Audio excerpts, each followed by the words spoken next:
যে সাইডে মাটি এইগুলো সরায় নাই, ট্রেন করে দিয়ে কোটি কোটি টাকা নিয়ে চলে গেছে। যেই পরিমাণ পানি জমে মনে করেন যে বর্ষা করে দিচ্ছে, আরো এলাকাবাসী অসুস্থ হয়ে যাচ্ছে। সামান্য বৃষ্টিতেই মহাসড়কে জমে যায় পানি, চলাচলের সৃষ্টি হয় ভোগান্তি। দীর্ঘদিন ধরে এ অবস্থা চলছে ঢাকা খুলনা মহাসড়কের রাজবাড়ীর দৌলতীয় অংশে, আর এর কারণ অপরিকল্পিত ড্রেনেজ ব্যবস্থা।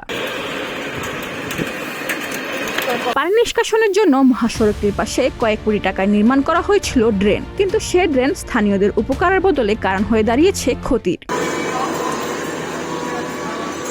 সওজের অধীনে দৌলতিয়ার বাংলাদেশ হ্যাচারিজ এলাকা থেকে দৌলতিয়া ঘাট পর্যন্ত প্রায় 4 কিলোমিটার ফোরলেন সড়ক। এর মধ্যে মাত্র 1200 মিটার এলাকায় ড্রেন নির্মাণ করা হয়। গত বছরের ডিসেম্বরে ঠিকাদারি প্রতিষ্ঠান সাইদুর রহমান কনস্ট্রাকশন কাজটি সম্পন্ন করে। তবে ড্রেন নির্মাণে পানি প্রবেশ ও নিষ্কাশনের যথাযথ ব্যবস্থা না থাকায় বৃষ্টির পানি সড়কেই আটকে থাকছে।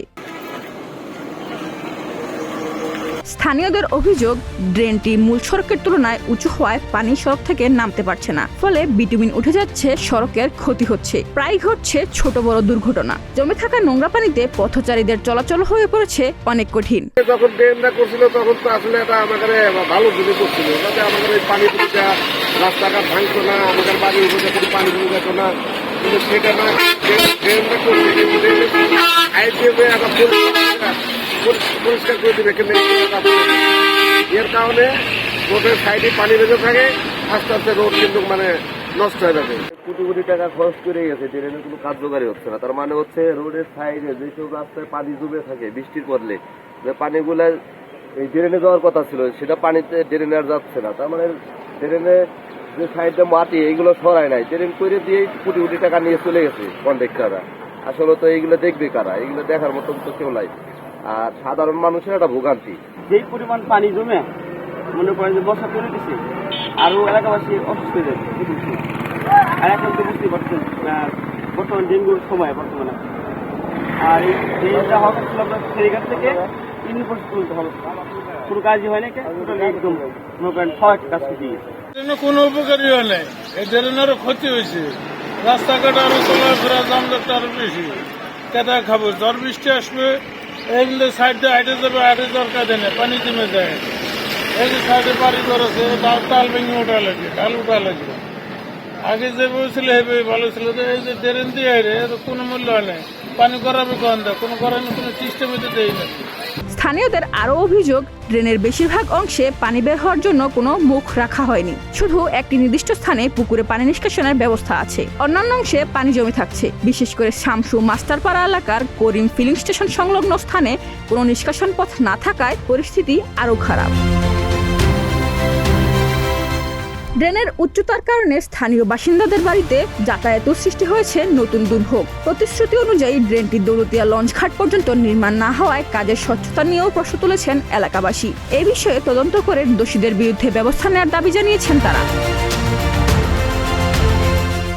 গোয়ালন্দের ইউএনও সাথী দাস বলেন, বিষয়টি পরিদর্শন করে ঊর্ধ্বতন কর্তৃপক্ষকে জানানো হবে এবং প্রয়োজনীয় ব্যবস্থা গ্রহণ করা হবে। তারা অভিযোগ করেছেন, ওই বিষয়টা আমার মনে হয় আমি সরজমিনে আমাদের টেকনিক্যাল যারা টিম রয়েছে, আমার গোয়ালন্দ উপজেলায় বর্তমানে যারা রয়েছে, আমার ইঞ্জিনিয়ার থেকে শুরু করে পৌরসভার ইঞ্জিনিয়ার, তাদেরকে নিয়ে আমি সরজমিনে ভিজিট করব।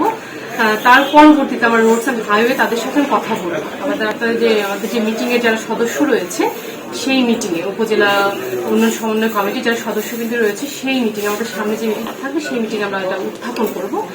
আর আমাদের উদ্বোধন কর্তৃপক্ষ আমাদের জেলাতে যেটা মিটিং হচ্ছে সেই মিটিংয়ে আমরা তাদের বলতে পারি, নজরে আনতে পারি। আসলে এটা পরবর্তীতে বোঝা যাবে, আসলে টেকনিক্যাল বিষয়টা এখানে জড়িত, যে কে এটার সাথে দায়ী বা ভোগান্তি আসলে কতটুকু হচ্ছে বা পরবর্তী পদক্ষেপ কিভাবে নিলে সমাধানটা হতে পারে সেটা আমরা ব্যবস্থা করতে পারবো। অন্যদিকে সওজের রাজবাড়ির নির্বাহী প্রকৌশলী কুমারেশ বিশ্বাস বলেন, সড়কে পানি জমে থাকার কারণ সরজমিনে দেখে দ্রুত ব্যবস্থা নেওয়া হবে। দৌলতিয়া ফরিদপুর খুলনা যে মহাসড়কটা জাতীয় মহাসড়ক, তো এখানে দেখা যাচ্ছে যে আমাদের সম্ভবত একটা PNP মেজারের মাধ্যমে কিছু ড্রেনেজ কাঠামো তৈরি করা হয়েছে, যাতে এখানকার যে রাস্তার যে পানিটা চলে যেতে পারে এবং রাস্তা যাতে ডিজিট না করে পানি জমে, এটার জন্য।